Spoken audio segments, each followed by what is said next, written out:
30 तासांच्या नंतर सुद्धा लालबागच्या राजाचं अद्यापही विसर्जन नाही। वेळेचे नियोजन चुकल्यामुळे खोळंबा। रात्री 10:30च्या नंतर विसर्जनाला होणार सुरुवात। पुण्यामध्ये तब्बल 32 तासांनी विसर्जन मिरवणूक पार पडली। पोलिसांच्या प्रयत्नांवरती पाणी, मंडळांच्या नियोजन शून्यतेचा फटका।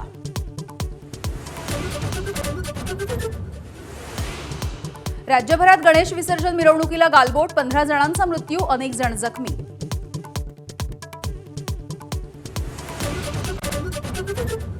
भाजप नव्हे तर मित्रपक्षामधल्या नेत्यांकडून देवाभाऊच्या जाहिरातींसाठी कोट्यवधी रुपयांचा खर्च, रोहित पवार यांचा खळबळजनक दावा। तर जाहिरातींसाठी काळ्या पैशाचा वापर, राऊतांचे टीकास्त्र।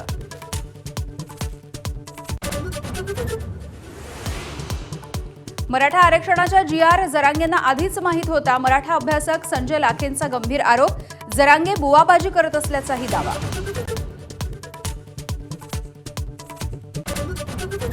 करमाळ्याच्या डीवायएसपी अंजना कृष्णा यांच्या समर्थनार्थ दुग्धाभिषेक केल्यामुळे 10 जणांवरती गुन्हा, पंढरपूरमध्ये पोलिसांची कारवाई।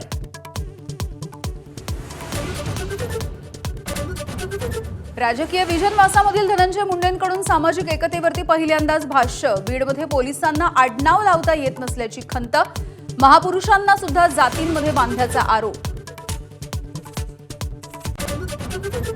दसरा मेळाव्याच्या व्यासपीठावरती ठाकरे बंधू एकत्र येण्याच्या चर्चांना राऊतांकडून पूर्णविराम, दोन्ही पक्ष वेगळे असल्यामुळे स्वतंत्र मेळावे, राऊतांचं स्पष्टीकरण।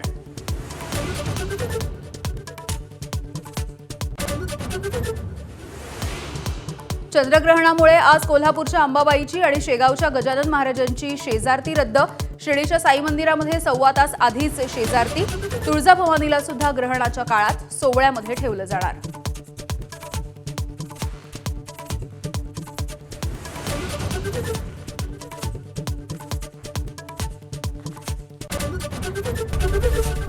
एबीपी माझा, उघडा डोळे बघा नीट।